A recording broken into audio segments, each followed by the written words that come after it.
getting it, boy. What's good? You know who it is. It's your boy, Jay in the Bay. Your baller back again. Smells like football season. Yo. Yeah. Whoa.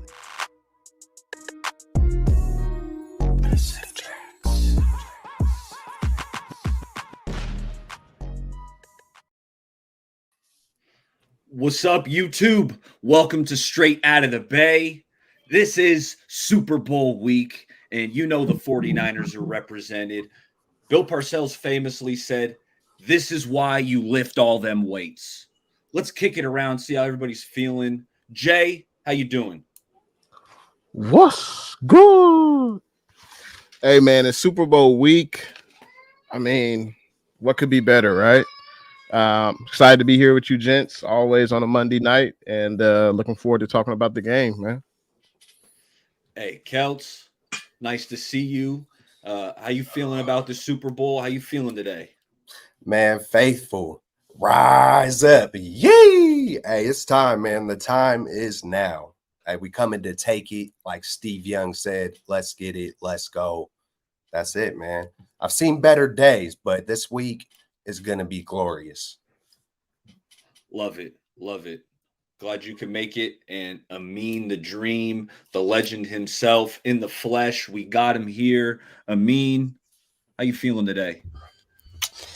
Feels great. I mean, one more week, or this is the week, but like one more Sunday until the Super Bowl, and we could be sitting here next Monday talking about the Niners having their one. I mean, I can't even talk right now. Like, that's how excited I am right now. But like, potentially winning their sixth Super Bowl. So, what's better than that? And like, there was a quote that I heard last week was, and like, it was been surfacing on Niners Twitter. But champions act like champions before they're champions, and the 49ers could end up being champions by the end of Sunday night. So, I mean, can't complain.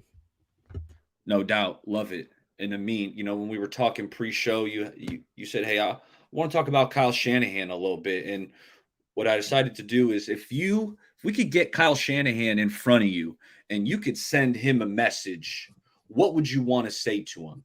So before I get your message to Shanahan, let's say what's up to the chat. We love pulling up chat comments. So feel free, leave your comments in there so we can get a dialogue going. But hey, shout out to E. Kim for stopping by.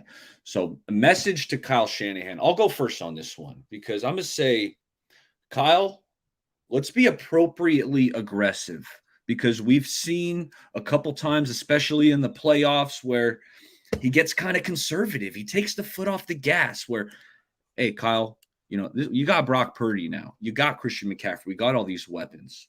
When the time comes, let's be appropriately aggressive. Go for a touchdown instead of just settling for a long field goal. So that'd be my first one. And then I'm going to remind him, take what the defense gives you. And maybe that's also for Brock. But if the defense really is stacking the box, you can still try to run at it.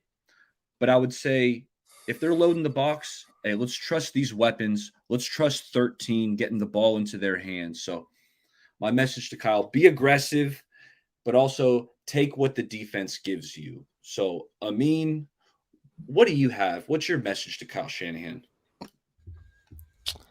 I mean, kind of like what you said, obviously be appropriately aggressive, but Kyle, don't overthink this. Like around the league, you're known as this offensive genius, yet in postseason, we've seen time and time again where you've made questionable decisions of you either overthinking, of you being sometimes too conservative, sometimes you being overly aggressive. Like, try to find that balance where, like you said, Baller, don't be overly aggressive, but at the same time be appropriately aggressive where, like, don't be Dan Campbell last week in the NFC Championship game, but at the same time, if you have 3 timeouts in the second and before the end of the second quarter and you're at the 50-yard line, like, try to go and put a touchdown on the board. Don't be out here playing to not give Patrick Mahomes and the Chiefs the ball back with like 40 seconds left because you're afraid that they're going to go and do something. Like, nah, if you're in those situations, go out there and freaking try to put up points on the board, not field goals, and give Jake Moody opportunities to kick 50-yard field goals, touchdowns. That's what you need in this game, are touchdowns. And Steve Young said it, I was watching an interview with Steve Young. He said, like, Super Bowl week, it's not about you winning a game. You have to freaking take it out of your opponent's hands. Like you have to go above and beyond and freaking snatch it from the opponent. It's not like they're gonna give it to you. It's not like it's a regular week. Like you got to go and take that. So what's one way that you go out there and take that is you go out there and be aggressive, not Dan Campbell aggressive, where you're up by like 3 touchdowns. You're out here not deciding to kick field goals. But like if you're in that situation, like you were in that Packers game, go out and freaking try to put up touchdowns in a situation where you have 3 timeouts and the odds are, favored in your way. So go out there and be appropriately aggressive. And then if you're in a situation where you're up in the fourth quarter, run the ball. Like you have Christian McCaffrey, run the ball. Don't be out here trying to throw the ball. If you have Christian McCaffrey, who's been utilizing all season, if you're up in the fourth quarter, hypothetically, if you're up in the fourth quarter, freaking run the ball with Christian McCaffrey and run out the score and run out this game. Not run out the score, but run out this game. But just don't overthink Kyle Shanahan. You're a genius. We label you as a genius. You're a smart NFL coach. We know you're a good NFL coach. You've obviously won multiple first seeds, won the division, won the conference, won multiple NFC championship games. We know you could do that, Kyle Shanahan. Now it's about winning the Super Bowl. And this is another opportunity where obviously you didn't get it the first time. Now you have another opportunity. I hope I don't see the same mistakes or the same things that we've seen in the past from you, Kyle Shanahan. Go out there and be better. The Sentinel Football Channel said, "Sup, Celts," and I'm gonna kick it to Celts. What's your message for Kyle Shanahan? Man, what's up, the Sentinel? Hey, man, my message, part of it, like everything you guys said. And then if I were to just throw something extra, I'm trying to pump Kyle up, man. I'm trying to instill confidence. And even if he has all the confidence in the world and he thinks he is the smartest man in the room, I'm pumping, just confidence, man. I'm just still coming at him like, not like you're the greatest, but you got this. This one, you got it. You're gonna, the monkey off the back. Like this is the one. You go for it. You be aggressive. You don't overthink it. Just, hey, man, just be in the moment and enjoy it, man. I know you got to be on point. I know you want to be surgical, and I know that might not look joyful, but enjoy it. Come with confidence. Be that the whole entire game from start to finish, from right now all the way until then. You got this, bro. You got it. Go take it. Let's do it. And nothing more, because I can't come with anything too articulate about the game because he is the mastermind. So I'm just pumping. I'm just, hey, we all believe in you. Do it for the Bay. Just the whole rally cry of that. I'm bringing the fans' atmosphere straight to them. Because logical people or anybody close to him, I don't know if they're trying to pump him up like that. Sure, his wife, maybe some, whoever else, but. That's the way. That's what I'm telling Kyle. I'm like, hey, man, Lil Wayne's rooting for you. Like, let's go. Let's get it. Let's go. No doubt. Love it. Hey, Jay, what you got for Kyle? Whew, what a great question. I would tell Kyle to be conservative. And I know that sounds crazy, right? I know that sounds crazy, but I want him to do what made us successful in the regular season, which was running the ball with CMC. The Cat had over 2,000 yards from scrimmage. Also, hey, talk to your dad. He had Terrell Davis. What did he do when he was in the Super Bowl? They ran the ball. I know John Elway was at the end of his career, but you run the ball, you control the clock. CMC is our best offensive skill player, in my opinion. I know you could say Debo, you say Ayuk, whatever, but run the ball. The Chiefs give up a lot of yards in the run game as far as during the regular season. I think they're in middle of the pack in their run D. So, hey, be conservative and take shots when you feel it's necessary. I know you believe in Brock, but I think CMC is the way to go. This is the final game of the year. Hey, 30, 35 carries for CMC. He can rest in the offseason, but I think you just be conservative, keep it simple, run the ball, protect the football. That's most important. And that's what I would tell Kyle. Just keep it simple, do what got you here, and expose or continue to expose the Chiefs' weakness on defense, which I think, is their running game. Hey, Baller, do you mind? Hey, go ahead, Kels. Go ahead. Hey, let me just say one thing. It's hard to really put it into words, but it's like, um, I kind of like that approach, just given the fact that come back to me. Go ahead. I mean, like you hit it a certain way, but come back to me real quick.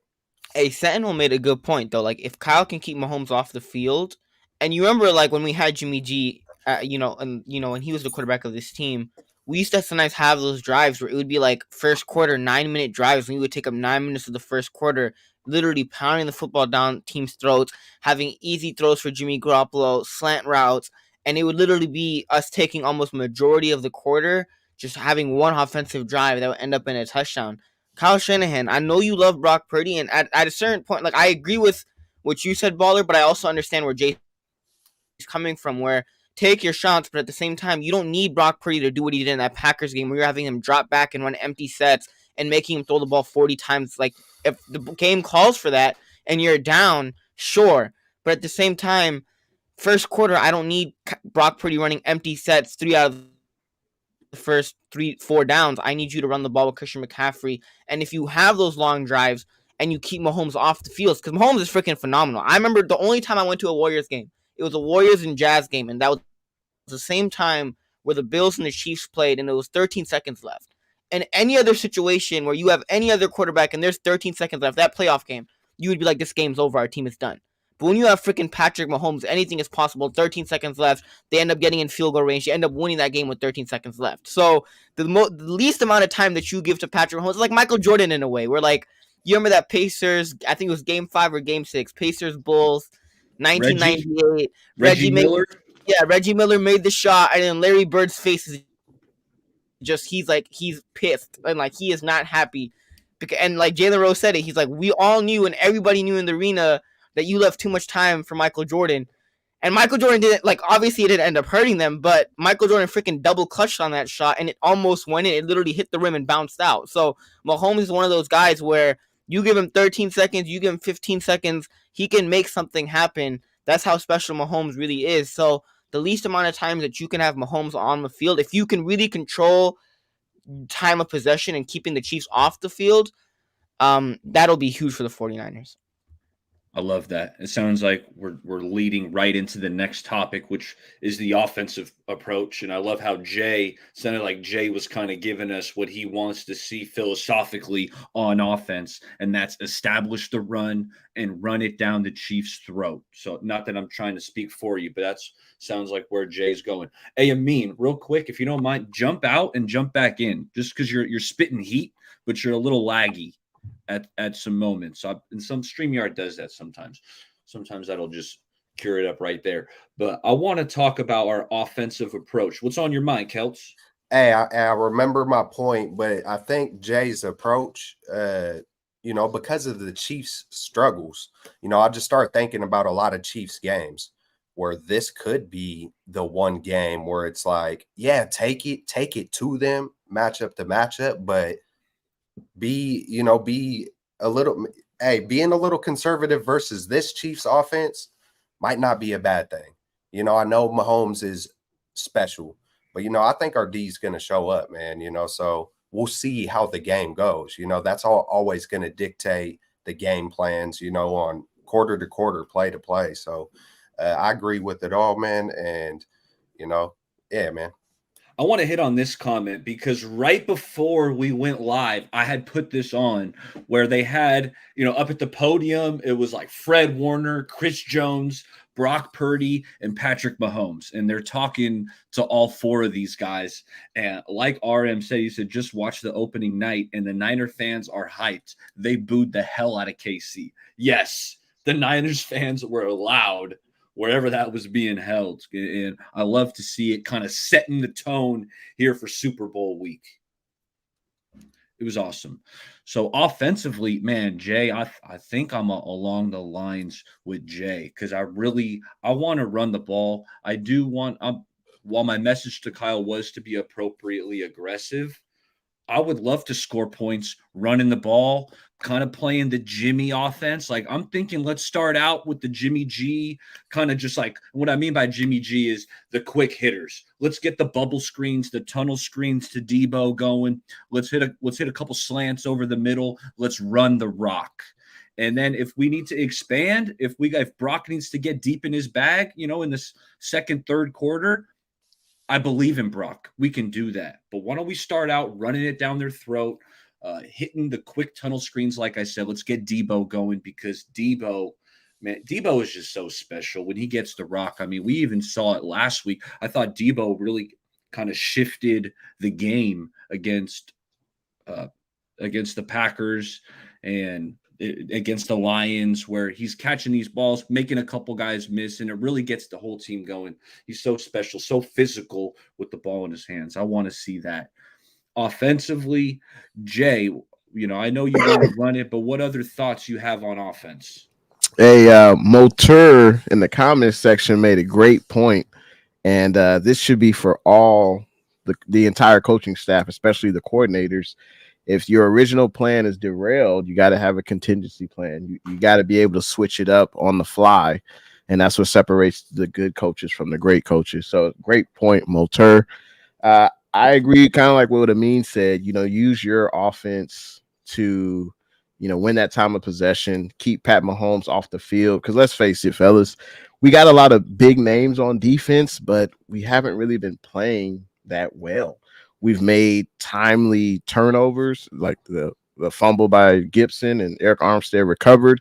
We've made timely plays, but we've been gashed in the run game.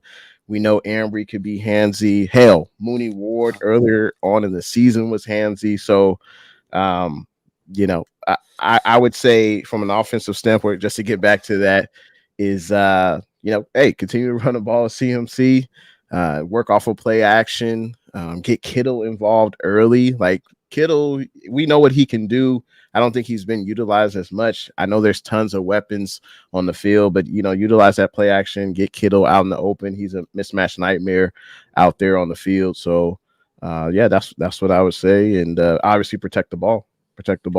I love it. Against this I love KC Chiefs defense.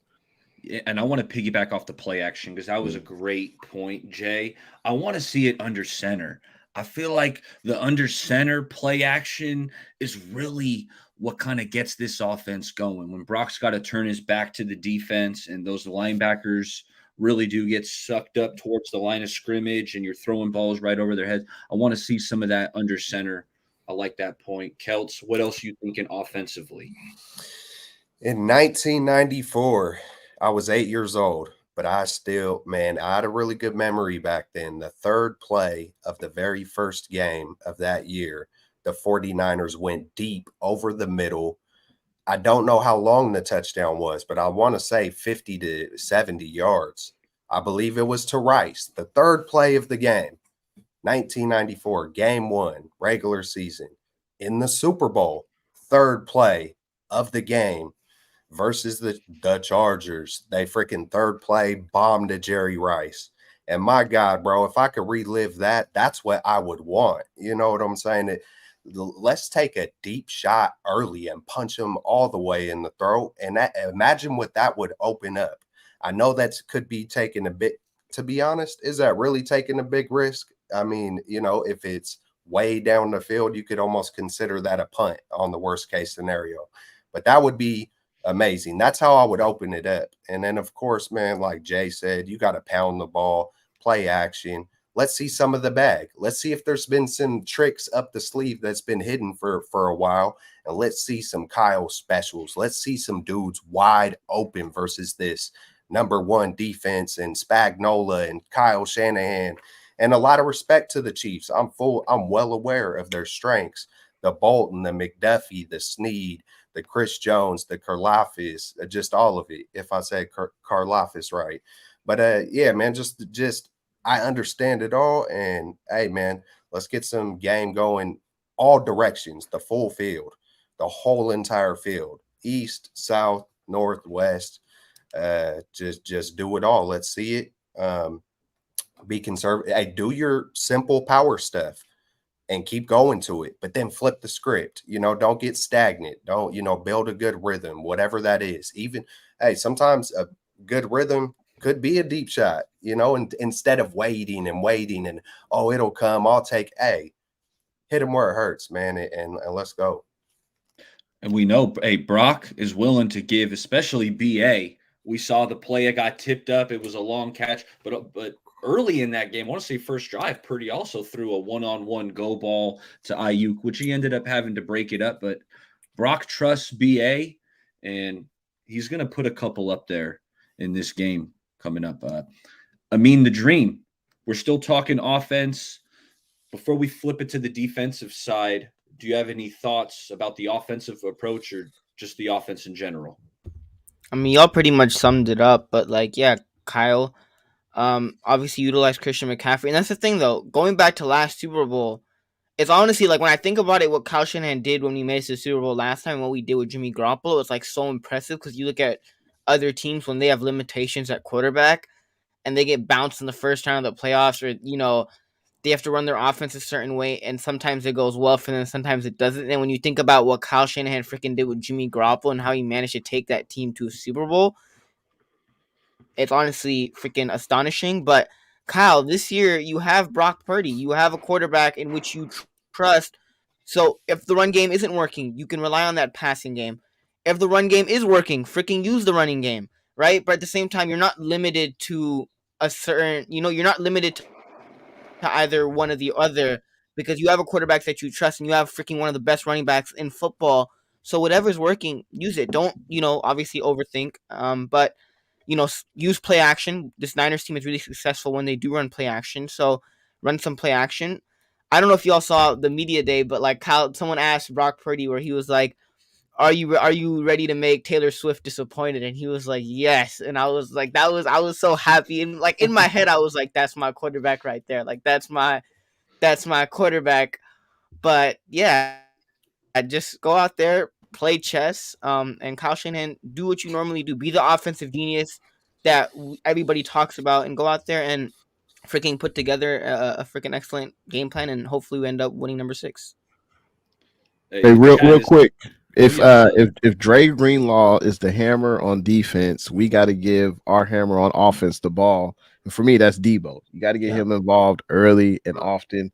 He sets the tone on offense. I think obviously I think CMC will get more touches, but I think Debo should be next. And we know what punishment he can deliver, running over guys, and guys don't want to tackle Debo. So I think it's important. Debo should have a big game as well. And Jay, that's actually a good point though, because I don't remember, like, I don't like watching like the last Super Bowl when we lost to the Chiefs. But one thing that people were talking about after the Super Bowl was Kyle Shanahan utilized Debo a lot in that first half, and in the second half, he kind of went Went away away from from Debo Samuel. And now Debo Samuel isn't the only guy. If you're that Chiefs defense near Spagnuolo, it's not just Debo. You have freaking Christian McCaffrey. You have Debo. You have Check, who made some great catches, right? So like you have a bunch of playmakers. So you can spread the ball around. Have some plays for Debo. Obviously, we know Christian McCaffrey is going to have a ton of carries in the game, but utilize Debo Samuel. Debo Samuel's freaking a special player, and we've talked about this like before, but like he could take a screen pass and take a simple screen pass and take it 60 yards, right? So like utilize Debo Samuel, even if the run game isn't working, if Brock Purdy throws an interception, right? Like give Brock Purdy those easy throws, especially to Debo Samuel, because Debo Samuel is one of those players that he freaking did it with Jimmy Garoppolo. He literally turned a 5-yard play into a 50-yard play with a touchdown. So give Debo Samuel the ball. That's one thing that Kyle Shanahan didn't do enough in that Super Bowl, and people were talking about it after that. He kind of didn't give the ball to Debo in the second half of last year's Super Bowl. This year, Debo is not the only guy in your offense. You have Christian McCaffrey, who obviously the Chiefs are game planning for. So utilize Debo Samuel, get him more involved, give him opportunities, make those plays for scheme up plays for him. But yeah, make sure Debo's more involved in this game for sure. And I'm going to add in Juwan Jennings. Like Juwan, I don't think he's going to catch many balls. Like I don't think he's going to catch more than 3-4 balls, but he's going to have a big catch in there. I can almost guarantee it. Whether it's a third down, just something clutch, something where he's getting hit, he's going to run somebody over. Juwan Jennings, he's going to have just a game-changing play. I feel like. So I wanted to add that in there. Why don't we flip it to the defensive side of the ball and how you would approach this defensively? And I'll go first on this one because yesterday I went and watched last year's matchup between Niners Chiefs. Okay, it was the teams weren't exactly the same. Jimmy Garoppolo started this game for the Niners. You know, D'Amico Ryans was the defensive coordinator, but there were a lot of players did roll over to this year. So I just wanted to remind myself how that game went. And it started off pretty good. Niners were up 10-0.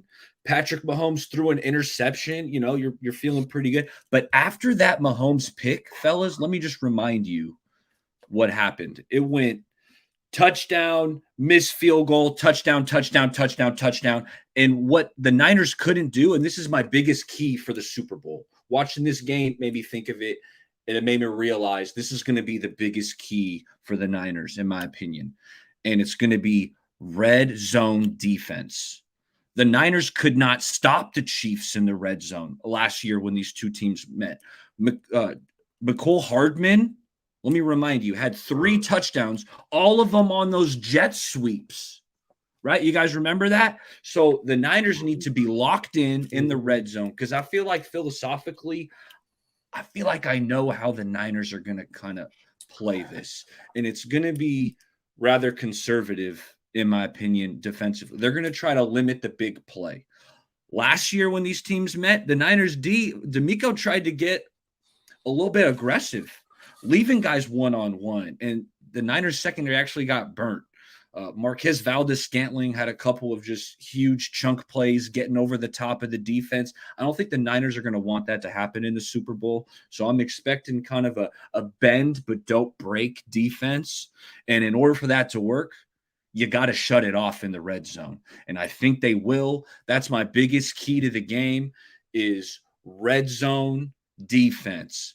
Let's limit the Chiefs to kicking 3 because I have a feeling with the soft coverage and the way this Niners run D has looked, I think Mahomes is going to be completing a lot of shorter passes, to be honest. This is how I see it play out. I love to hear your guys' thoughts. And if you disagree, I think the Niners are going to limit the big play. Mahomes is going to throw a lot of stuff underneath, meticulate the ball down the field. But the difference is, are the Niners holding them to 3? Or is Mahomes putting it in there for 7?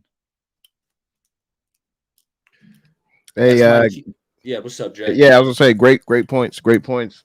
I would say, a huge key from the defensive side of the ball has got to be third down defense. It's something that we struggled to stop other teams in the playoffs. I think the last 2 games we've allowed 13 out of 25 conversions on third down. So that's right above half, right above 50%. I think ideally you want that to be around 30% if possible. So I think that's going to be a huge key. Getting off the field on third down, not allowing Pat Mahomes to use his legs to scamper for a first down. You got to have that QB spy in there on third down, whoever it is, whether it's Greenlaw, whether it's Warner, whether you put Lenore there, another safety you bring in, Jair Brown. It doesn't matter. Someone has to spy him on third down because that's when he makes these, these backyard plays where he says, "Hey, go here," and he points on his hand like we used to do when we were young. Like go that way, run out, whatever. But definitely have to stop him on third down.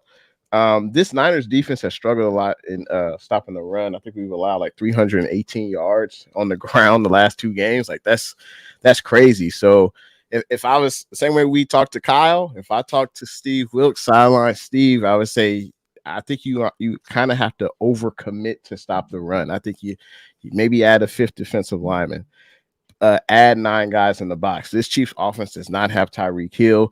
If you look at Pat Mahomes' numbers, like an average quarterback would love to have his numbers. He only had 27 touchdowns, 14 picks. Like that's pedestrian for Pat Mahomes. That's like we're used to seeing him getting 40 plus touchdowns a game. And also his passing yards, he didn't have more than I think 2 or 3 games where he threw over 300 passing yards. So this isn't the same Chiefs offense. I think this team is led by their defense, and I think you need to commit to stop the run and it's crazy to say it, make Pat Mahomes beat you over the top. But I don't think the Chiefs have the receivers to do that. I'm not scared of MVS.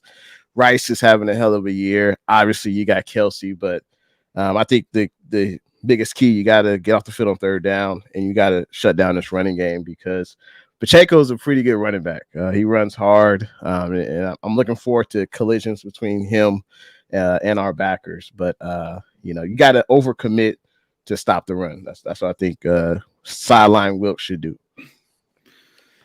Kelts, how you feeling about the defensive approach? Effort,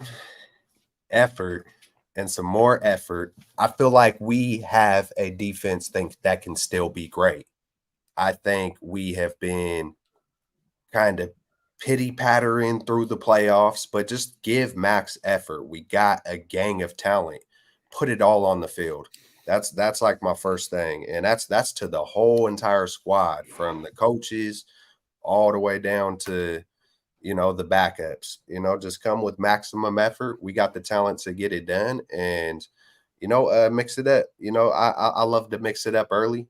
Amin knows from Madden, there's times where I like to blitz like 10 straight times. So you might get burnt, but you might get lucky. I know it's a gamble in the Super Bowl, but I'm on a different level right now. So hey, it is in Vegas. So hey, roll away.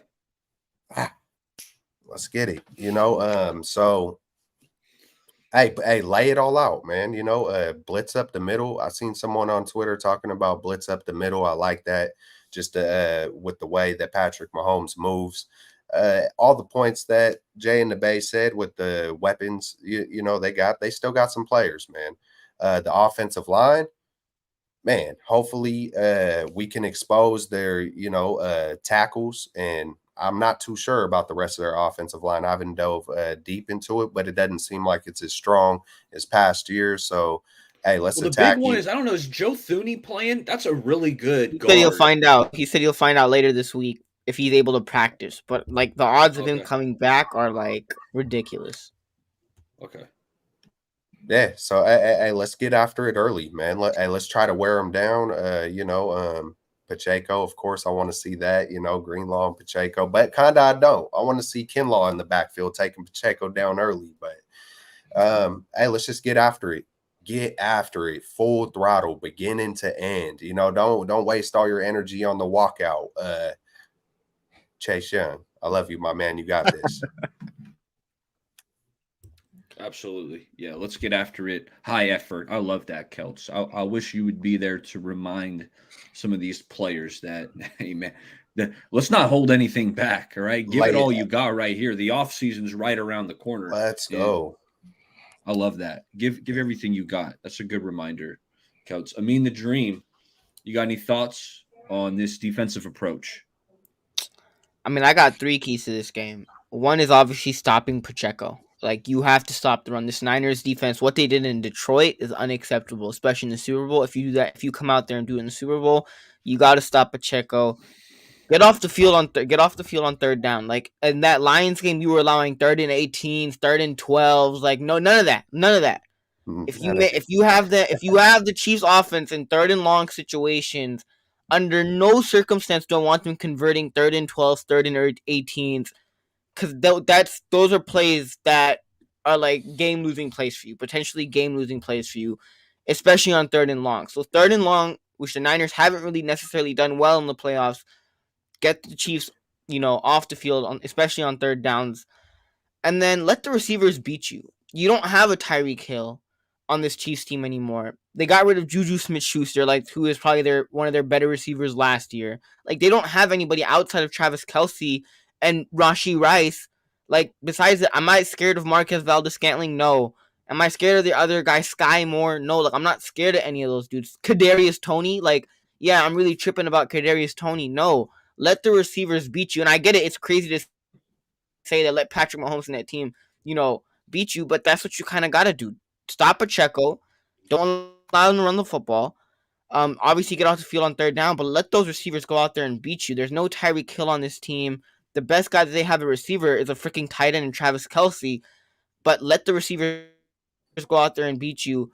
And if the Niners can go out there and do that, I think that'll definitely be a boost for them. And then get after Patrick Mahomes. The one time that Patrick Mahomes lost the Super Bowl, he was pressured on 29 out of his 56 dropbacks. And that was against that Tampa Bay Super Bowl where Todd Bowles dialed up some blitzes occasionally, but that front four got there and pressured Patrick Mahomes and made him get the ball out. And he was throwing balls almost touching the floor and almost touching the turf. Like, you have to get after Patrick Mahomes, make him uncomfortable, make him roll to his right, make him make throws from different arm angles, like make him uncomfortable as possible. Joe Thuney, Pro Bowl offensive lineman, he's out. Like the Chiefs offensive line isn't horrendous, but at the same time, your front four and Bosa, Armstead, Hargrave, this Niners defense. When you think about this Niners defensive line, that's a strong point of this team. So this strong point needs to show up, especially in the biggest game of the season. You have to get after freaking Patrick Mahomes. You have to make him uncomfortable. The Bucks did it, and the Bucks ended up winning that game, and that's the only time that Mahomes has ever lost a Super Bowl was against the Bucks. So you have to go out there and do that. Bosa, I need you to have a huge game. Chase Young, just freaking show effort. If you don't show effort, get out the game. We don't need you to play, but I need you to go out there and put effort out there. That's one thing that even Richard Sherman said. Effort is one thing that you have control over, and it's kind of embarrassing that this late in the season that we're talking about effort. We shouldn't be talking about effort, especially in the playoffs. Like Jim Mora playoffs, like we're talking about effort in the playoffs. Like that's one thing that we shouldn't be talking about. It was the NFC Championship game. That's the game before the Super Bowl.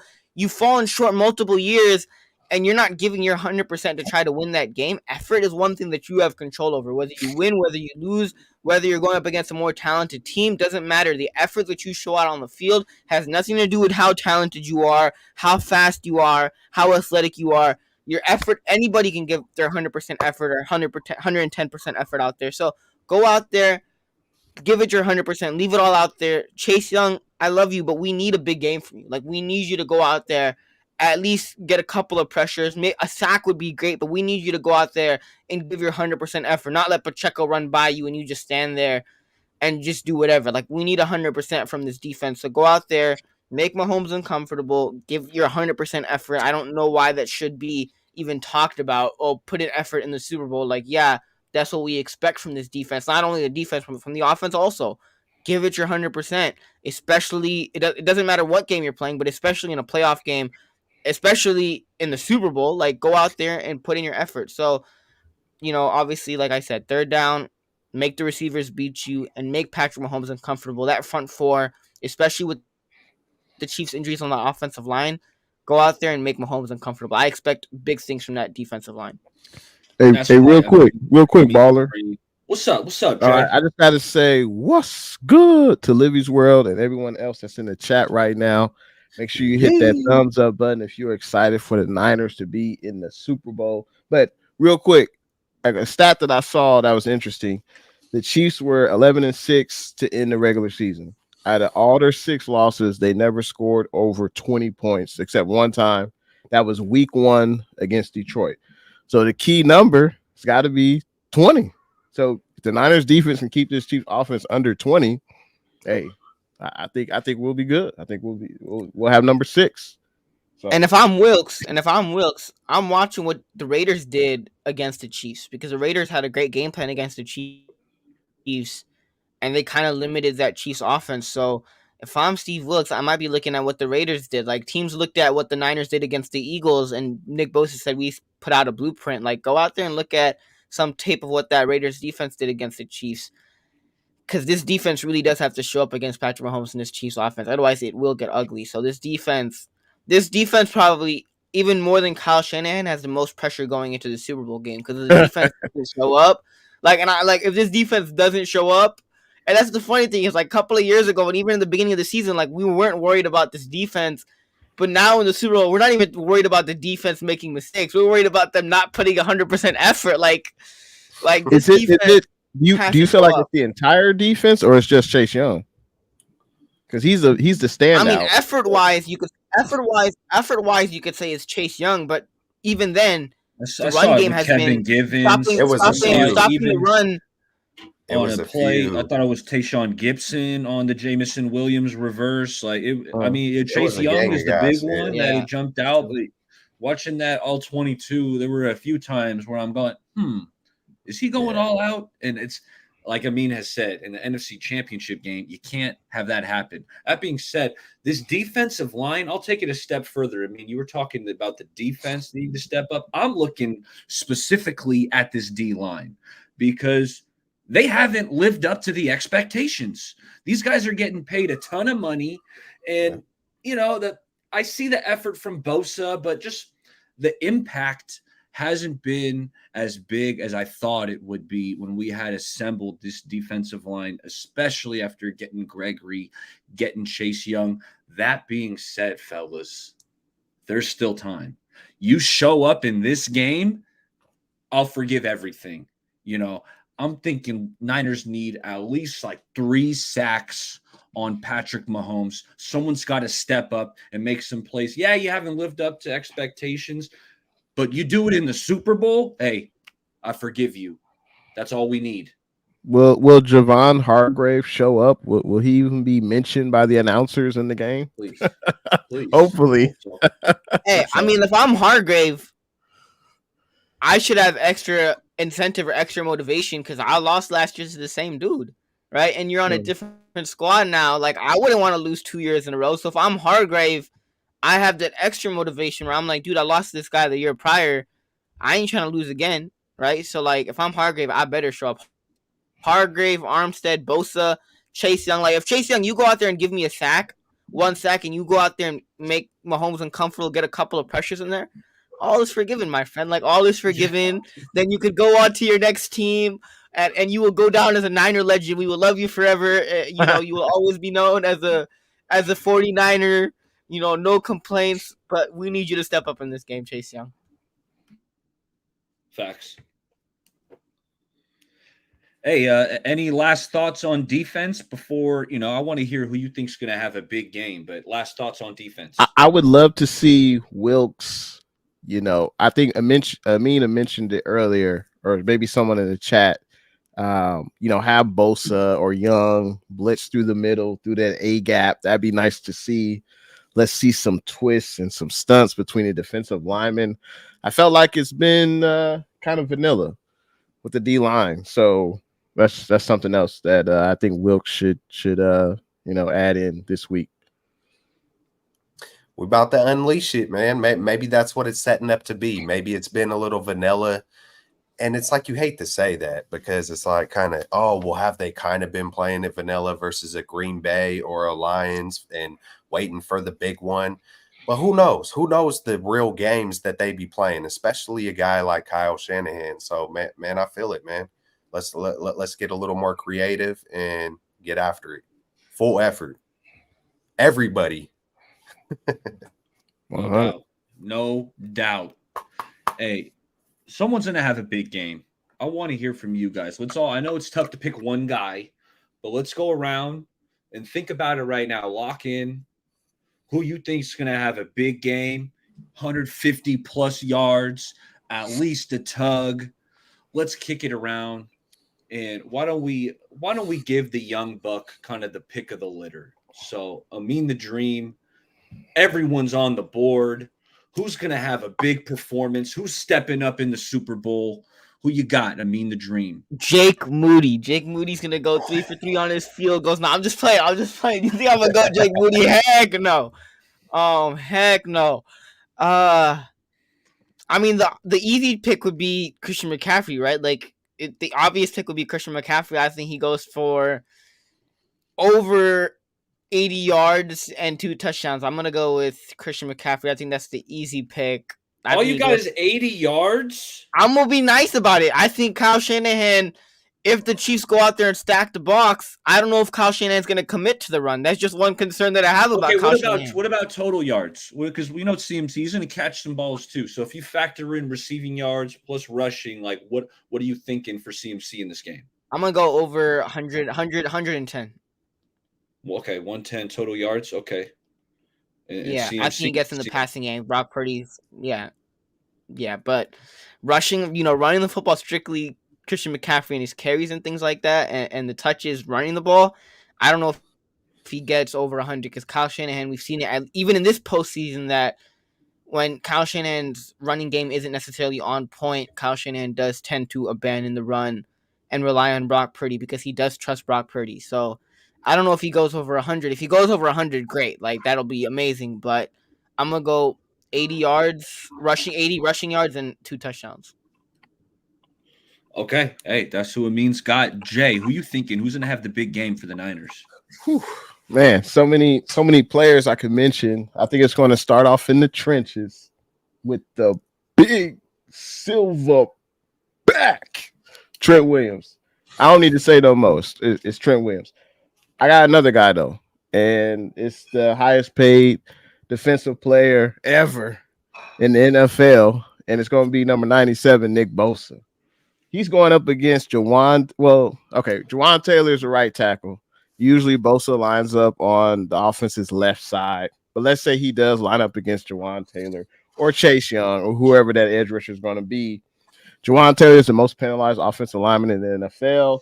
23 total flags, 8 holding penalties. Someone's got to eat, whether it's Chase Young, whether it's Bosa. But I'm putting more emphasis on Bosa. We know what he did. He held out. He got his bread. Can't complain. But Bosa's got to have like an all-time great Super Bowl. Not only with just getting after Mahomes, jumping up, batting balls down, recognizing, hey, there's a receiver next to me. He might try to block me. Like, show some awareness with that.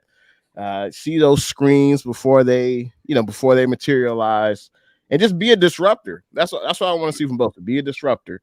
I think mentioned the Raiders earlier, or Max Crosby. He's a guy that's exciting to watch. And every time the Raiders are on, you watch Max Crosby, max effort. He's a disruptor. He may not quarterback, but he's always making a play that disrupts the offense. So that's what I want to see from Bosa, the highest paid player in the NFL, defensive player that is.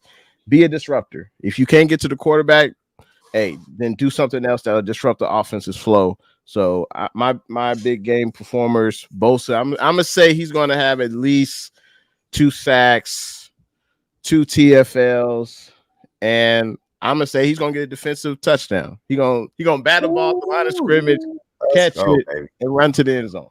Touchdown. Let's go. That sounds my like expectations he's putting his hat in the ring for Super Bowl MVP. Absolutely. Hey, Jay, I hope that happens, because when you mention adversity, when you mention adversity, it usually comes to fruition. So hopefully this is a positive. So hopefully this actually ends up happening, because when you speak of adversity, the Niners usually do end up facing adversity. So, hey, keep dropping in the chat. Chat's live right now. We appreciate all you guys. Who you think's going to ball out and have a big game in the Super Bowl? Motor gave us a few. He said Brockman, Debo, Bosa as well. Low stopped by. He said Debo, big game on 84 yards receiving, 47 yards rushing, 2 TDs. And Jair Brown with the blitzes. He's going to force a fumble to seal it. Shout out, Los. Thanks for stopping by. But, hey, Celts, who you got? Who's going to have a big game on Sunday? Well, Nick Bosa is going to be shaking hands with Chase freaking Young, because I think he's going to come with that maximum effort, and I think he's going to get a strip sack fumble. I'm hopeful. I'm faithful, and that's just what I'm going to. But also, I'm not going to talk crap about someone, unless, I believe in that person at the same time. A lot of times I just want to see that person rise up. You know what I'm saying? So, but also Glock freaking Purdy is going to come through, and he's going to let it be known that he does belong, and he is here, and he is more than a game manager, and all the noise, all the stuff. I think he's going to be distributing the ball to all the weapons. I made a prediction saying, hey, Debo, Ayuk, Kittle, CMC, they're all going to get TDs. That's the way I feel. That's how I see it. I think it's I could see CMC getting 150 yards and Brock being the MVP. 300 plus yards, 3 touchdowns, no interceptions, and man, let's go, man. Let's hoist it up. Love it. I love how you went to Brock because I think this could be a game where Brock completes 70, which isn't even that crazy of a number. The guy almost averaged 70% completion percentage, but I think he's going to average like 75. I think he's going to be throwing a lot of quicker passes, maybe shorter passes where that completion percentage is going to be really high. I think Brock's going to have a really good game. For my big game performance on the defensive side, I'm going Fred Warner. 54. Big Fred is going to show up. When I'm thinking about the Chiefs offense, Patrick Mahomes, but really it starts with Travis Kelce over the middle. And that's where I think Fred Warner is going to be huge, locking down that middle of the field. I'm thinking interception by Fred Warner, specifically when he's going to be matched up on Travis Kelce. He's going to jump a route. He's going to make a play. Shout out 54, the best linebacker in the NFL. He's going to show up and show out come Super Bowl Sunday. Offensively, I like Brock. McCaffrey, I think, is going to have a big game. But I got to mention BA. I mean, BA has been so consistent all year long. I don't think Ayuk is going to have a ton of receptions. I think it's going to be right around, 4 or 5 catches, but he's going to make a big play. He's going to catch a slant over the middle, make a guy miss, and be off to the races. I see Ayuk, maybe not the volume of receptions, but he's going to make a big play. He's been so awesome this year. Brock, like we mentioned earlier, trusts him. He's willing to give him some shots down the field, and Ayuk's going to come through just like he did against the Lions. And next, I think, Baller, real quick, Baller. And I think if we do actually end up winning the Super Bowl, Kyle Shanahan has to have a big game performance offensively. I think Kyle Shanahan, not even just offensively, but in terms of his decision-making as a head coach, whether to go for it on 4th down, whether, to punt the ball. Whether to throw a challenge flag. Yeah, right, whether to throw a challenge flag. Right? Like, he botched that one last year against Philly, right? That opening possession, he didn't throw the flag. Yep. Whether it's offensively, whether just making decisions like that, I think we need a big game from Kyle Shanahan, where it's not necessarily Kyle Shanahan is in his bag where he's pulling out trick plays and pulling out all this crazy stuff, but it's just Kyle Shanahan just making the right decision. It doesn't have to be, the most extravagant, schemed play or, a trick play or anything like that. It just has to be Kyle Shanahan consistently not only making the right decisions, but making good decisions. And that could be even a simple decision, right? Whether if you're deciding to, I don't know, but it just has to be not only, the right decision, but just good decisions. And if Kyle Shanahan goes out there and makes good decisions, makes simple decisions, doesn't overthink, if Kyle Shanahan has a big game in terms of him just making smart and good and right decisions, the Niners could end up winning the Super Bowl. But if we see Kyle Shanahan not throwing challenge flags, worried about giving Mahomes the ball at the end of the second quarter with like 10 seconds left and settling for field goals, things like that, where Kyle Shanahan, if you're not making, good decisions, that could end up costing you. So we need Kyle Shanahan on his A game. Kyle Shanahan, if you're on your A game, this Niners team has a really good shot at winning the Super Bowl. Because this year, Kyle, you don't have the excuse, right? Like, Kyle Shanahan doesn't have the excuse, and people in the media are comparing him to Andy Reid when he was on the Eagles. And I said this a couple of weeks ago. When Andy Reid was on the Eagles, he had McNabb, but he kind of made the same mistakes as Kyle Shanahan is making now, where Andy Reid showed that he could win divisions, where he could win number 1 seeds, where he could make it to multiple NFC championship games, where he could have winning seasons, but he was never able to win the Super Bowl.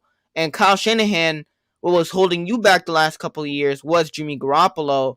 And this year you don't have Jimmy Garoppolo. You have a quarterback that you trust that we all know is legit. So Kyle Shanahan, you don't have that excuse anymore. Go out there and capitalize. Reid won his Super Bowl with Mahomes, right? And when he found his quarterback, he ended up winning the Super Bowl. This year, you have your quarterback. So Kyle Shanahan, go out there and trust your quarterback. Go out there and just make good, smart decisions. Hey, I think this 49ers secondary should have a big performance. Pat Mahomes, I don't think he's going to throw for any gaudy numbers in this Super Bowl, but you got Mooney Ward going up against his former squad. I think our secondary is better than their wide receivers. Demo Lenore has been playing fantastic the entire year.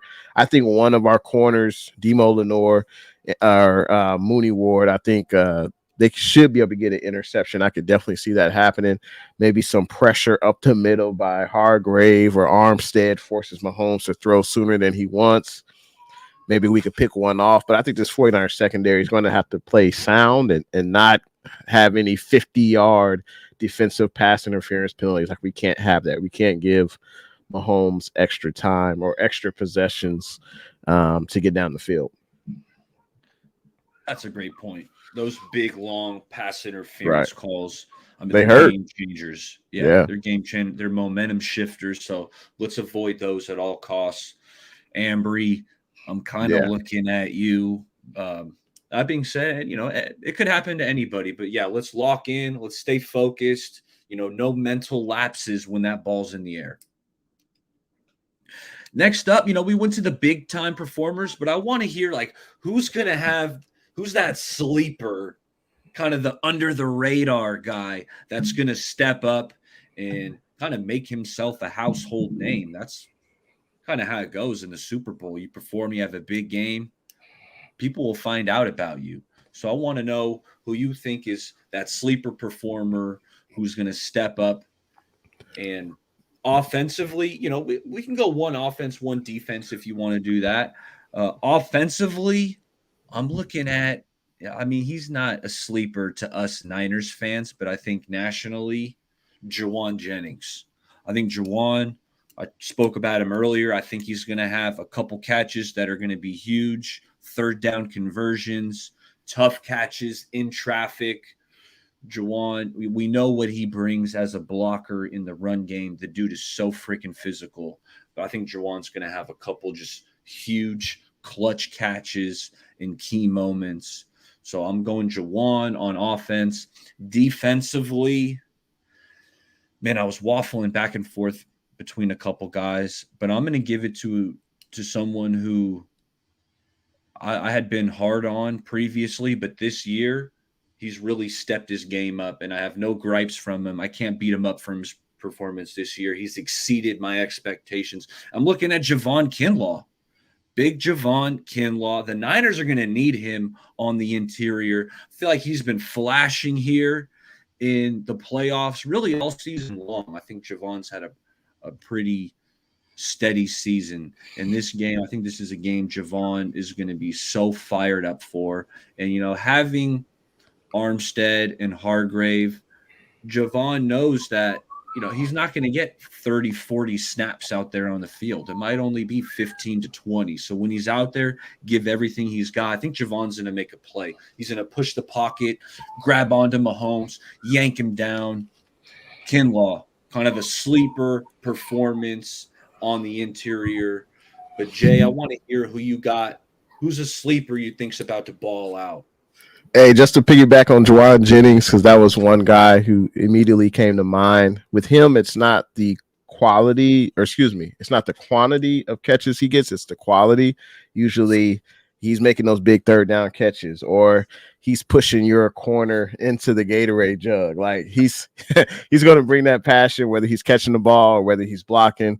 So definitely expect to see Juwan Jennings make some plays. I would also say Kyle Juszczyk. He won't show up in the stat sheet a lot, but he is blocking. He will go out and be a target for Brock Purdy, because you got to look out for Ayuk, you got to look out for Kittle, you got to look out for Debo and CMC. So you may forget about number 44, and he can make some plays as well. So I would just real quick, I would also say going back to the trenches, it's going to be BBF. I think they could have a big performance, and BBF is Banks, Brendel, and Feliciano. That's so. Can they? Chris Jones, he moves along all along the defensive line, but typically he lines up in the interior, so he's going to be facing off against one of those three guys. If he goes up against Brendel, I know he's going to be pushing Brendel into the pocket, which is going to force Purdy. And another thing about Purdy, real quick, he needs to be on bootlegs. Get him out the pocket so that way he can see the field. He doesn't have to stay in the pocket and get pushed into by Chris Jones from Brindle. So just that's something that came to mind. But can they protect Purdy, the interior of our offensive line, and also can they get to the second level and get their hands on the Chiefs linebackers? Willie Gay, Nick Bolton, Tranquil. Like they don't get talked about a lot, but they are a really good linebacking core, especially Bolton in the middle. So BBF has to have a pretty good game in order to protect Purdy. And I don't have someone on the defensive side, but I would say special teams. It's Mitch Wisnowski. Can he do those coffin corner punts? Can he force Mahomes and the offense to go from their own 95 yards to a touchdown? It's not a sexy pick, but that really matters in games of this magnitude. Field position will be key. I think we gave up one or two long kickoffs against Detroit, I believe. So I think that's going to be a key. But Mitch this is probably arguably his best year this year. So I expect him to have I expect Mitch to force KC to have those long drives, to go 80, 90 yards just to get to their own end zone. So that's huge.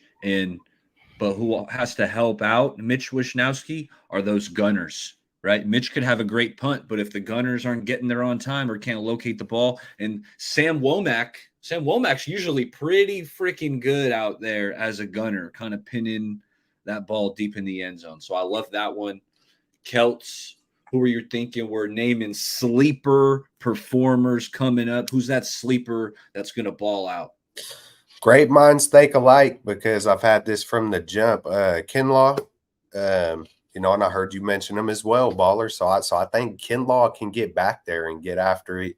Hopefully save. He's been healthy all year, so big props to him on a comeback year in a major way. And then to hop onto the offense, it's kind of tough on the offense, but hey, come back to me and. I'll get after that one. Got you. Well, you know what? I want to shout out the chat, because the chat's playing along too, giving us their sleeper performance. I love David's because Charlie Warner, that's a deep sleeper, because it's like Charlie Warner barely caught any balls all year. Good blocker, but I think David's thinking he's going to have a big reception in there. So shout out David. But Kevin Givens, I love me some Kevin Givens. That being said, I've picked him kind of as a couple times. I've tweeted it out like, I think this is a Kevin Givens game. And whenever I make that proclamation, it never comes to fruition. So maybe David, maybe you picking Kevin Givens will get it done. That's one of the reasons I didn't say him, because when I call him out, usually it doesn't happen. So, but I love the pick though, David. Chat, let us know who you think's the sleeper is that's going to ball out. And I got one more. One more. Let's hear it. Hey, I'm gonna one up, or I'm gonna speak that positive energy on the Bosa TD. And I had a vision. I want it to be Jair Brown, but I think Lenore. I think Diamano, or oops, I might have botched that one. I know, Baller. Demo, let me just say this. Demo Lenore, man, I feel he's going to jump a pick six. He's going to jump one, and we're going to see the whole squad celebrating.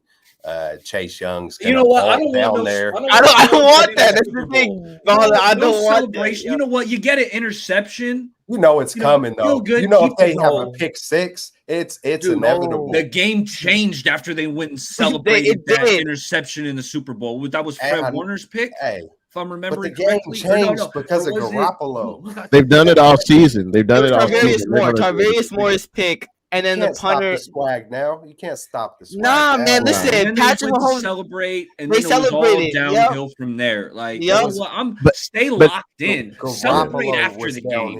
Garoppolo was downhill from there. The refs were downhill from there. Freaking Kyle was no. A It was pick all six in the Super Bowl, it though. wasn't the Like celebration. they're gonna A pick celebrate. six. Hey, bro, you better pull it all out. You better have a team celebration ready. There better be some bowling balls. You better do the bowling ball, everybody fall, or some kind of bomb was dropped. I don't like when they run up on the camera and just sit there. It's like, oh, that was cool. You brought the whole squad to sit there. Hey, come with some creativity in the Super Bowl on some. Hey, pull it out. Pull it out all the way, man. He said, I'm with bruh. Amin. Celebrate after. No.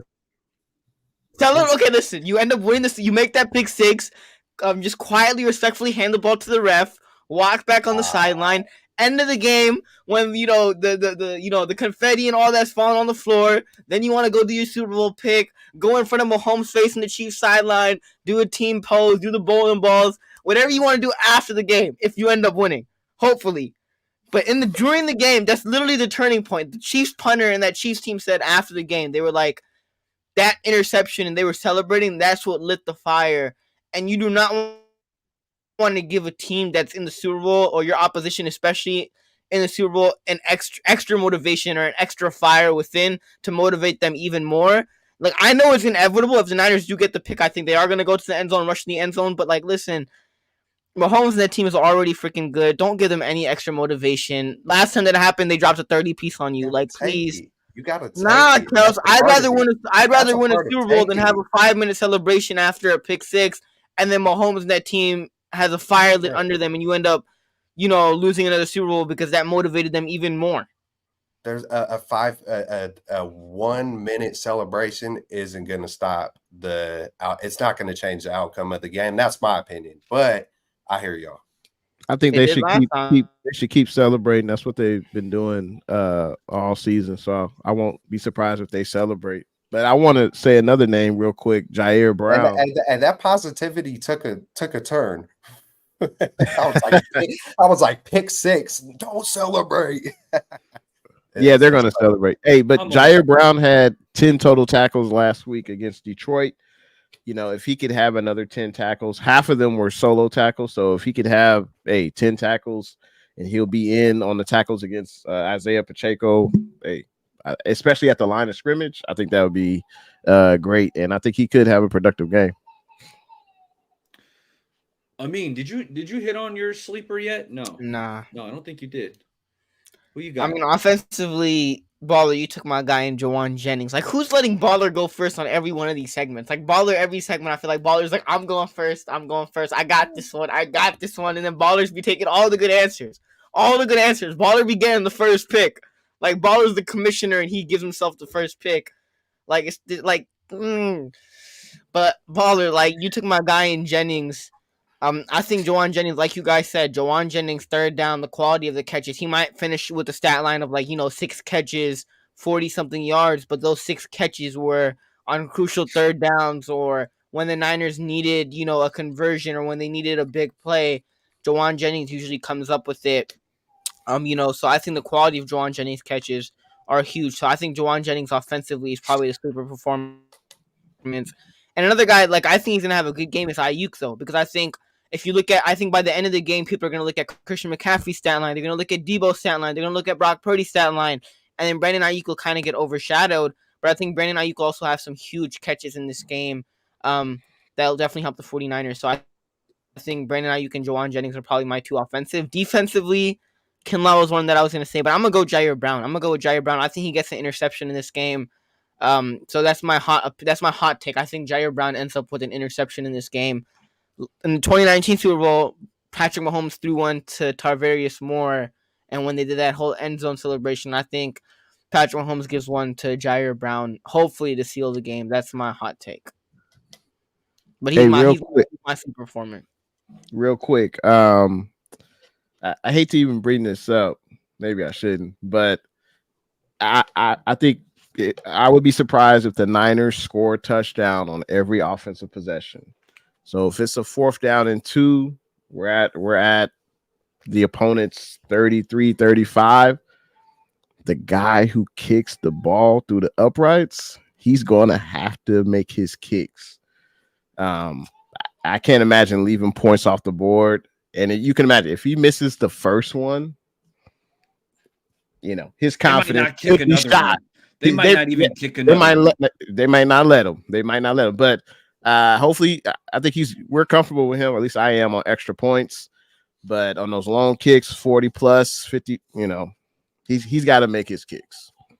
So Jay, have you noticed though? Have y'all noticed when Moody kicks it from the right hash mark, and then how does he end up missing his kicks? Most of his kicks are usually, a little bit to the right, and he kind of misses a little bit to the right when he kicks it from the right hash mark. So I think where they kick the ball from is the issue with Moody. I just don't think you need Moody kicking from the right hash mark. Maybe center it a little bit more. Maybe move it to the left hash mark, whatever you want to do. But I think, at least I've personally noticed a pattern of when Moody kicks it from the right hash mark, Moody usually misses it wide right. It no, usually pushes it great right. point. What's funny is that, I watched when we drafted him. I watched like his Michigan. It was like every made kick from Jake Moody, and all his kicks, all of them, had like a draw to it, meaning they would go a little bit from right to left. They would all kind of curve just a little bit. In the NFL, that curve is gone. I don't know if it was an adjustment, if it's the new ball, because I'm not seeing that little bit of draw that he had on his kicks. Hey, that being said, I got think a that's what's I up, got a Jay? stupid question for y'all. So, because I have no idea, how does that work?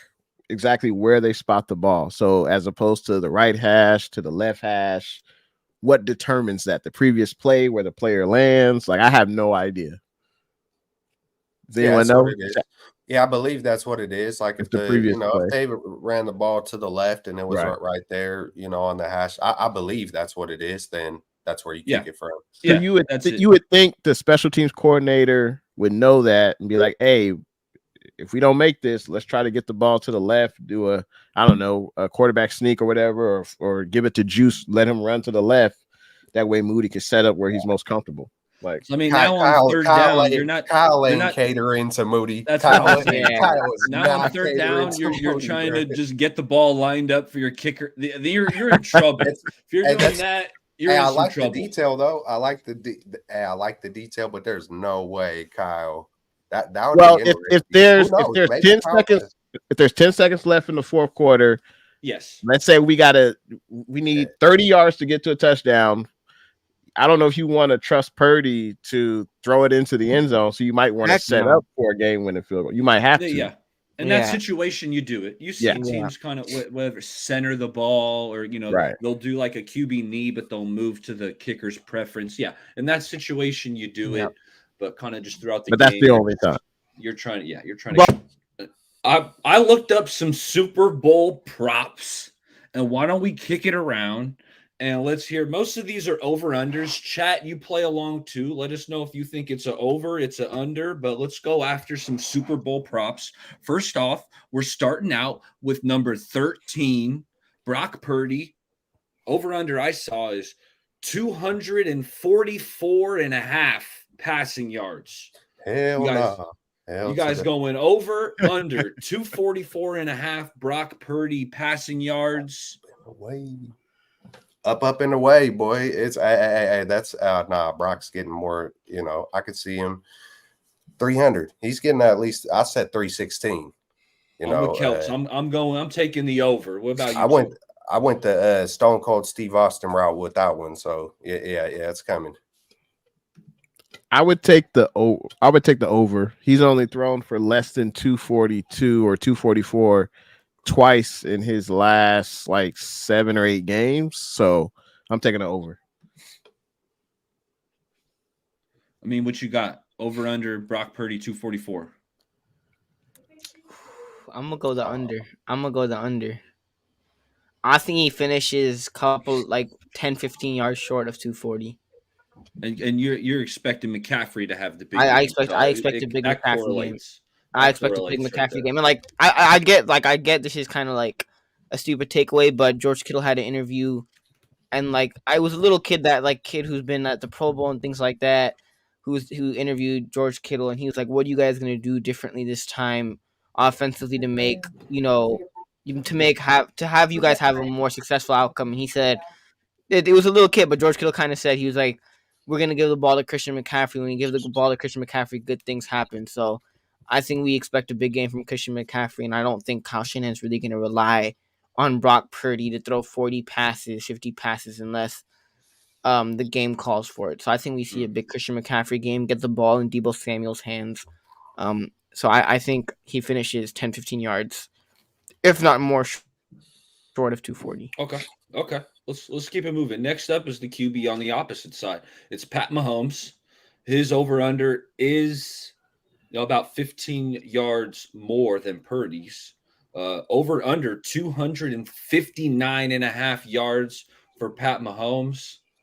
I'm going over, and I think it's because like I said earlier, I think the Niners are going to play a soft kind of a softer defense, giving up completions underneath. So while I think Mahomes goes over the 259 and a half, so I don't think he's going to quite punch it in the end zone as many times as he wanted, but I'm going over on the 259 and a half. Over. Under. And shout out to Bay Area radio legend Damon Bruce in the building. That's dope. Bruce. Thanks, D. Bruce. Hey, shout out baller. Enjoy Super Bowl week, fellas. And yes, heavy CMC game. Hey, shout out to the legend D. Bruce in the chat. Legend. Yeah. Amin, where you at with Pat Mahomes? Over under 259 and a half. Over. I don't really think that needs to be explained. Over. Okay. He's going over. Next up, we're going Christian McCaffrey. Over under 90.5, 90 and a half rushing yards. Rushing yards, because we know McCaffrey, he's an all-purpose yard beast, right? I love how McCaffrey's been this nice safety blanket for Brock Purdy, right? When Brock's going through his reads, if he doesn't see nothing, boom, he's checking it down to McCaffrey. But this is only rushing yards. I feel like if he gets over this 90-yard clip, I feel like that means the Niners are going to win this game, But if the Chiefs can make it tough on him and limit it, like almost like this prop can kind of dictate the game almost in my mind. I'm going over on the McCaffrey 90.5. What about you, fellas? I'm taking the over. I think if he just gets one long run of like 30 or 40 yards, I mean, the rest is just average 5 yards a carry for the next, 18, 19 carries. I think he'll get it. So I'll take the over. I think CMC gets the TDs, but I think he's under. Yeah, same thing with Kels. I think I'm going with the under, but I think CMC gets 2 touchdowns. Same. Okay, no doubt. Next up is the flip side, the other running back. Chiefs, Isaiah Pacheco. Vegas has him at 65 and a half rushing yards. I thought that was kind of low when it came out, especially with how, some of these running backs have looked against the Niners recently. Aaron Jones, David Montgomery, just to name a couple. So I'm taking the over. I'm hoping the Niners run defense is locked in and they're shutting it down, but it's kind of, you guys got to show me at this point. So I think Pacheco's going over the 65 and a half. Baller, did I hear you say 65 rushing yards? Was that in the first quarter, or are you talking about the whole game? I know. I mean, I didn't come up with this line. This is straight. It's way over. Way over. Yeah. He might double that. The way our run defense has been playing, he might double that. 120. And Pacheco is Keltz's guy, so I kind of have a feeling. Where are you going here, Keltz? Hey, I was leaning under. But maybe that's maybe that's ambitious. Maybe that's just hopefulness. But I could see just Pacheco's effort, man. It's like, yeah, man, he's getting at least 80 just off of effort, and ironically, on the flip side, we need to bring that effort. You know what I'm saying? So it all, are we talking about effort? Like really in the playoffs, we're talking about effort. Like, come on, hey, it's time to go full throttle. What up to everybody in the chat? Even Jim Everett, the great. Yeah, man. So over. Yeah, it's over, man. Just on heart. All right. The next over-under I got, just a few more. Just a few couple before we hey, shout out to everyone in the chat. Chat's live. Next up, I thought this one was funny. Eli Mitchell, over or under 3.5 rushing yards. Over or under 3.5 rushing yards for Eli Mitchell. I thought that was really intriguing because it's like some games, we don't see Eli at all. Like, is that how it's going to be? Is it going to be just CMC, CMC, CMC, CMC? Is that how it's going to be, or is he going to sprinkle in Eli? I'll go last on this one because Amin did call me. I have been going first on a lot of topics. So let's kick it around. Over under 3.5 yards, Eli Mitchell. Over. Over. Yep, I like that. Yeah, I would say over. I would say over because CMC may do like this to the sideline. I just need one play out. Eli comes in. Exactly. One carry for 4 yards. That hits the over. Yeah, so I'm with Jay. I think Eli's going to get 1 or 2 carries, and he's gonna hit over that 3.5. I seen the same thing. It's ironic because I said, or it's kind of maybe not ironic, but I said under on the 90 yards, but I could see him breaking a good one, and then doing the finger, So I seen the same thing. Eli, I think he's going to get a couple carries at least. And yeah, man, he's going over it. Yeah, I got over. Over. I think we see a little bit of an Elijah Mitchell sprinkled in. Maybe on third down, third and short, maybe bringing in Elijah Mitchell. If it's like a 3rd and 2, 3rd and 3, get Elijah Mitchell in there. So I think Elijah Mitchell, I'm going over. Next up, we're looking at the Chiefs. Travis Kelce, 6.5 receptions. I picked Fred Warner to be, be the big game performer. Interception. I think he's going to be locking down the middle. For that reason, I'm taking the under. I think Travis finishes with might be 6 catches. Narrowly, but I'm going to take the under on the 6.5. I don't feel great about it because I do think Patrick Mahomes is going to try to get the ball to Kelce. That's his guy. That being said, I'm going under.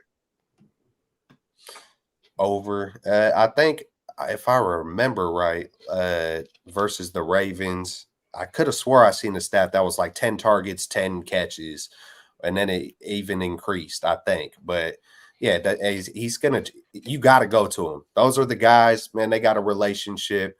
When you got a bond like that, man, that they're going to go out with their best shot.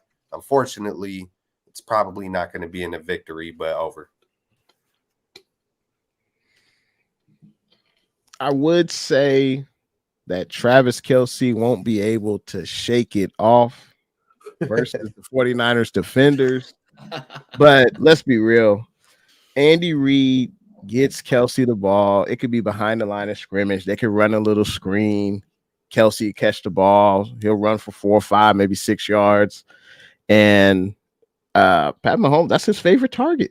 Kelce has the most receptions in the postseason. He passed the GOAT Jerry Rice. So you just hope to limit Kelce, but I think he'll have at least 7 catches. So I'm going to go over.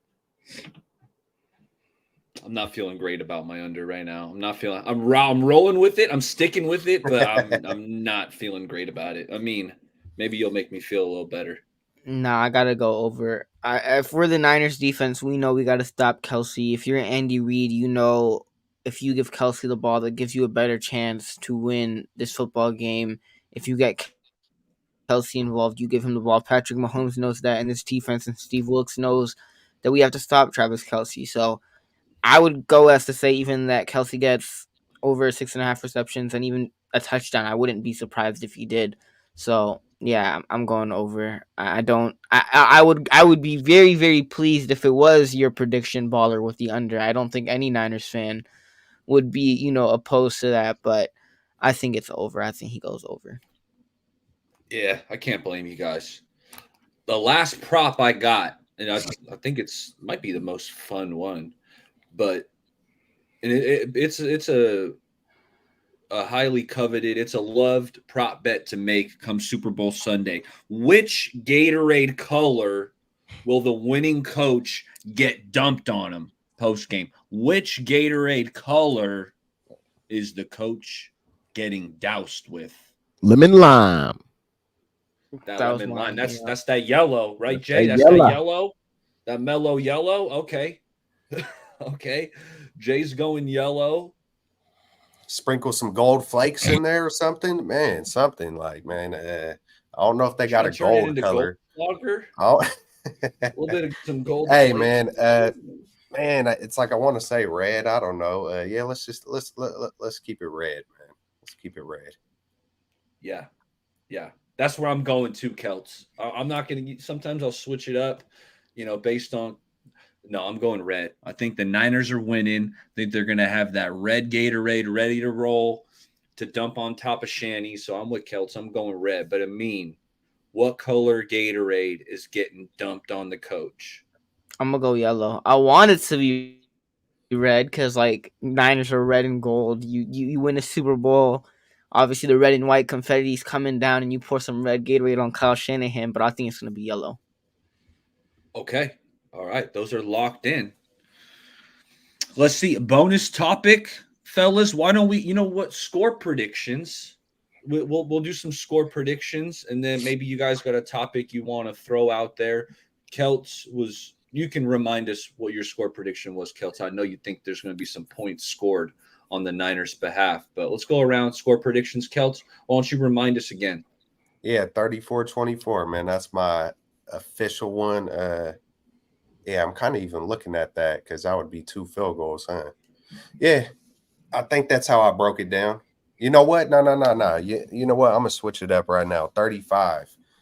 Because it's going to be 5 touchdowns. 35-24. And, the bend don't break defense. But it's going to be close at the end. I still think it's not going to feel like it was that 2-score game, but we're going to get one to kind of seal it and just keep it out of reach. And we're going to just shut Mahomes down at the end. That's when we're going to see a Bosa sack or a Chase Young strip sack fumble with maximum effort. And yeah, man, so that's my prediction. Hey, kudos says Jay is good at this. Jay, what you got for your score prediction? I'm thinking 24-19 Niners. Love it. Amin, what are you thinking? Score prediction? I'm gonna go 35-21 Chiefs. I think this Niners team comes out. Kyle Shanahan is in his bag. Christian McCaffrey. Hell no. To the no. Yeah, to the no. Are you trolling us, Amin? I said Niners, didn't I? No, you said Chiefs. You said 35. My fault. I don't even know what's going on with me right now. I said Niners. My fault. Yeah. My fault. I'm tweaking right now, y'all. I did not meant to say Chiefs. I meant to say the 49ers. We got to rebuke. I didn't even know why I got the hell no for a second. I'm like, what did I say? I'm like, I didn't even mention the Lakers tonight. And y'all did the hell no. I didn't even mention the Los Angeles Lakers. I meant the Niners. I didn't mean the Chiefs. Oh my, I'm tripping tonight. I am honestly tripping tonight. I'm going with the Niners. I think the Niners get it done 35-21. I think the Niners get it done comfortably. I said Kyle Shanahan was in his bag, and then I said Chiefs. I don't get I don't know what's on me right now. Hey, you know what? You get a mulligan. We all get a mulligan, a show. I think it's going to be a tight one, fellas. I think it's going to be a close one. It might come down to your boy Jake Moody at the end. Oh no. That being said, I'm going. I think the Niners, like I've kind of stated, I think the Niners red zone D is going to show up. There's going to be some field goals kicked in this game. And for that reason, I'm going 27-23 49ers. 27-23. Niners D forces some kicks, and hey, it's just enough to get the dub, celebrate the Super Bowl. What a week, fellas. This is, it's been a blast talking to you guys all year, but it's like, this is what it comes down to. This is why the Niners have worked so hard. Like Bill Parcells says, this is why you lift all them weights. Show up, give everything you got, like you guys have stated, man. Don't hold nothing back. Effort should not be in question. Leave it all out on the field. You gotta want it. You got to want it in anything in life that you do. Yeah, man. So you got to go full throttle. Hey, I just want to say shout out to everyone in the chat. 49er Minded, Sentinel Football, Tile Rob, Smitty, Kudo, Tommy Huxley, everyone that was in the chat tonight. Appreciate you guys tuning in. And yeah, I mean, play your game. Play your game. Play like your hair is caught on fire. Like everyone said, leave it all out on the field and prove that you're the better team. Love it. Love it. Hey, does anyone have a bonus topic that they want to hit on? I'll throw out real quick before we wrap it up. Was something that came out today was the field, the practice field at UNLV isn't up to par. Like, is this a big deal? Is it no deal? How do you guys feel about it? What do it's a huge deal. How did the Chiefs? How much money did they have to pay? What was the check they had to write where they were allowed to have the Raiders practice facility, but the Niners can't use it? Like that just doesn't make any sense to me. And supposedly the Raiders have like 4 fields. One of them's inside, 3 of them are outside. Why can't they, I don't know, split it 50-50? A team comes in the morning, a team comes in the afternoon. Like, so that way there's no advantage. I know it's just the field, but I think that would be fair to allow both teams to use an NFL facility and not have one team use a college facility. Like, come on, man. Like, what are we doing here? It feels like it's on purpose to me. Like if I were to just like, this is the dynasty and the Chiefs, they automatically get the good field. It just feels weird, just frustrating. But at the same time, what a great story can come from it. Just to add on to the story of everything else, just the 49ers even being here. So like what a way to, just getting under the 49ers skin. It's like, hey, man, every time that's happened, whether it's a Micah Parsons or Patrick Peterson or Hassan Reddick, just whenever anybody get to talking or stuff like this gets to happening, it feels like the 49ers flip the script and turn it up an extra notch. And it feels like they kind of get lackadaisical. And then we're talking about effort. And maybe this is a good thing. Maybe this is a good thing to get her. And I know it's easy to say, hey, if you can't get fired up for a Super Bowl, you don't belong here. But, every individual is different. Sometimes you need a spark. Sometimes you need to get hit in the mouth to wake up. Sometimes you need to get pissed off about a field. Everybody's different. I can only speak for myself, but I could imagine that this could possibly be a good thing to, just poke the bear, rile the beast, and let it all loose. You know what? I like that thought process, Celts, because I'm not giving this team any excuses. Nothing. Right? What happened? What happened to the 2 playoff games that the Niners have already played? They were practicing at their facility, beautiful grass and all that. They came out slow, right, in both of those games. So hey, yeah, the practice facility, the grass might not be that right, and might not be right, but the NFL deemed it playable and it's okay to practice on. I don't think teams are going all out during the week of practice leading up to the Super Bowl. Then again, I'm not there, but I'm not giving this team any excuses. Go out and get it done. I mean, what do you think about the field? No deal? Big deal? I mean, if I'm according to reports, I heard that the Niners tried to ask the Chiefs if they could get the field or do it, one team comes in the afternoon or try to work something out. And then the Chiefs ended up saying no. I don't know if that report is true or not. But it came from Miyoko. So I think that's a trusted source. And then even in media day, they asked Goodell and they were like, what do you think about the field and how the Niners are talking about the field? And Goodell completely cut off the question. And he was like, according to all the reports and all our, tests that we did, the field is fine. Or it was unanimously approved, so there should be no issues. If I'm the 49ers, obviously there's some concern, right? Because, players getting hurt and things like that, playing on the wet field, and the Chiefs get this $75 million indoor facility that the Raiders have, and they get to practice on this nice field. But if I'm the 49ers, I use that and I take it more personally, and that adds more flame to the fire. That, the Chiefs got the nicer field. The NFL gave them the nicer field. You, in a way, disrespected us by giving us this field that was kind of soft and wet, while the Chiefs get this nice Raiders facility that's brand new, and you gave it to them instead of giving it to us or even letting us share it, and you let us play on this field. kind of in a way showing which team that you guys feel is better, that you guys prioritize more. From the Niners, I go out there and I punch them in the teeth on Sunday. I go out there and say, hey, you guys gave us this field, that's fine, but on Sunday we go out there and we kick your butts. So if I'm the Niners, I go out there and I take it personally, and that should add more fuel to the fire. And if I'm a Niners team, I'm even more motivated now because of this field situation that, hey, you guys think we deserve to practice on this field and the Chiefs get to play in this nice indoor stadium that's a brand new facility, that's fine. We'll take it. We'll take it from you guys on Sunday.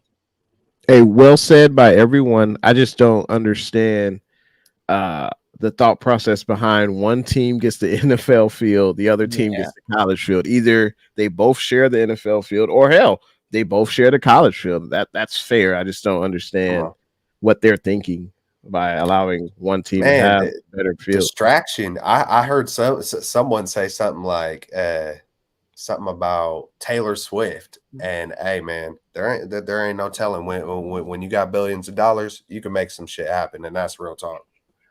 It's real. I mean, hey, you know, if the NFL, I would respect the NFL more if they said we're giving the Chiefs the better field because they won a Super Bowl last year. If you want to say okay, whatever, like just say that. But it's just like, it's whack. did they flip It's a whack, coin? though. Like It's hella whack, though. It's whack. I mean, Yeah, did they flip a coin? Like what? Yeah. Like it just doesn't make sense.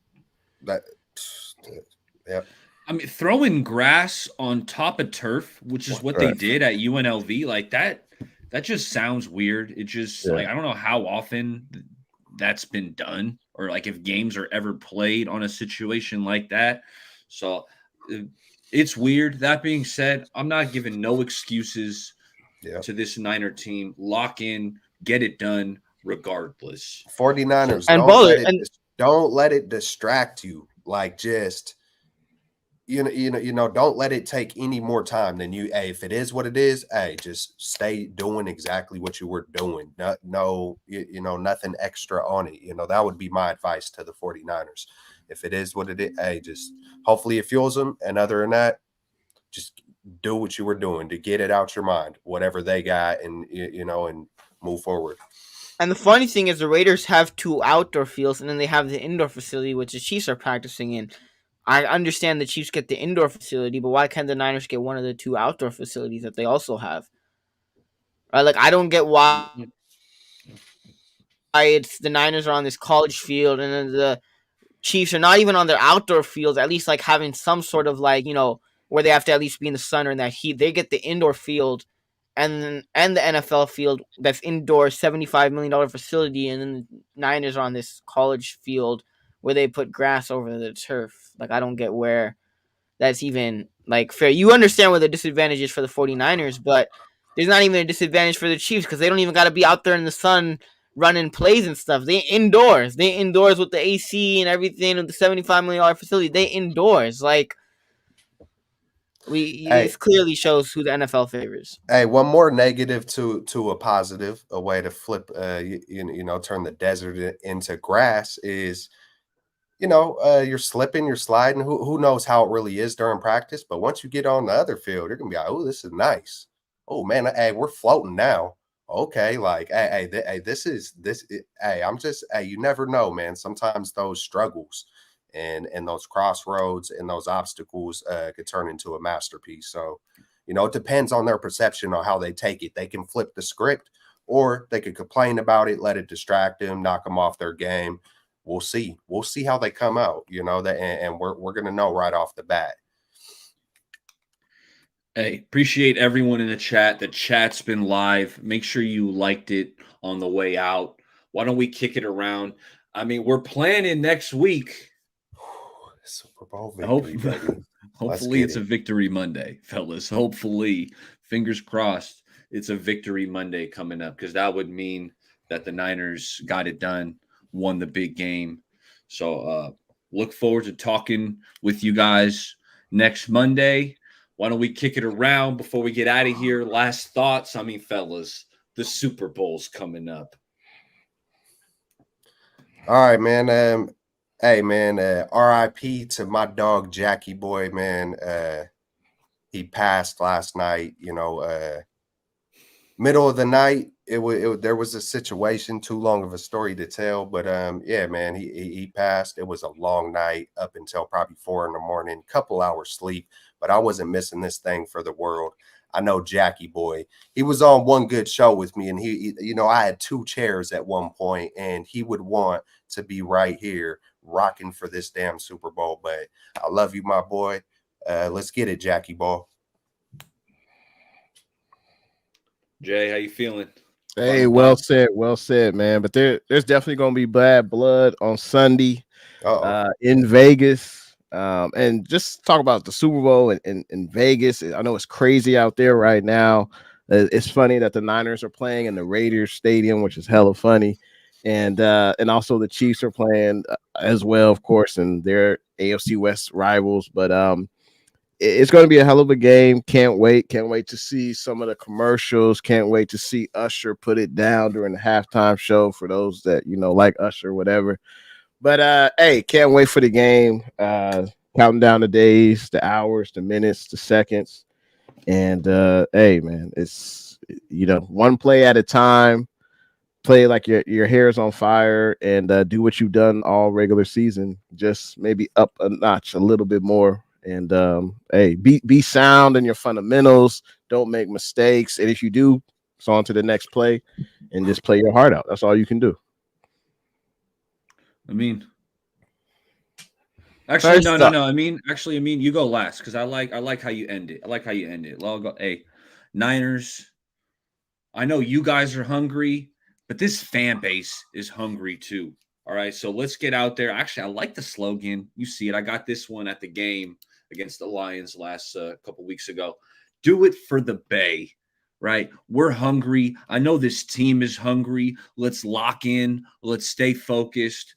Take care of the ball. And like Steve Young said earlier, I caught Steve Young and Kruger, but Steve Young said in the Super Bowl, you got to go out and take it from the other team. So Niners, go out and take this game from them. Show up, play hard.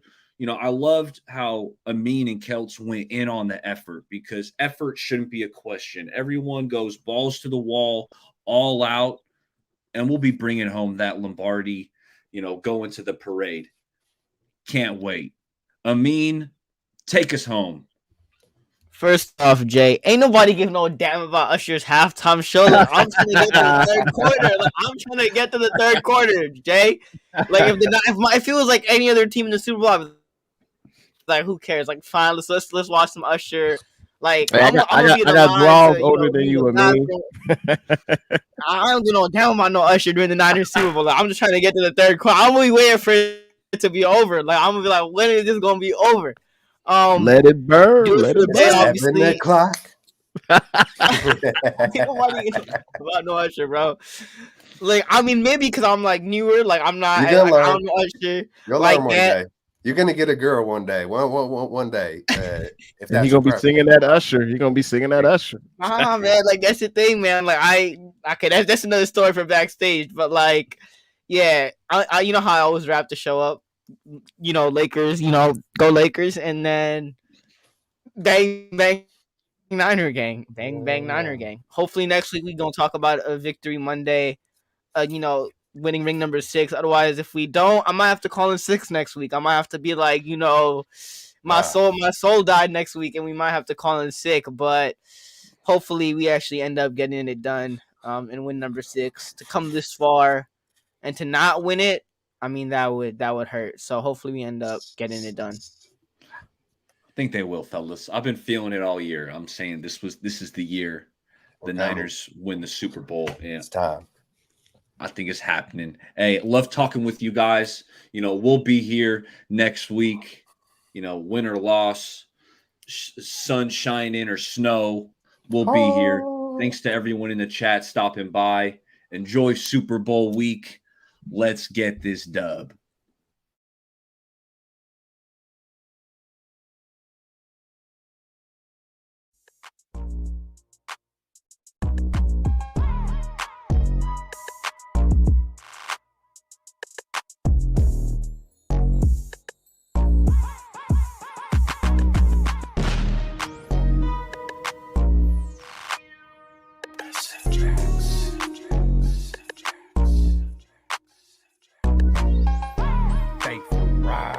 Rise up. Yay! We getting it, boy. What's good? You know who it is. It's your boy, Jay in the Bay. Your baller back again. Smells like football season.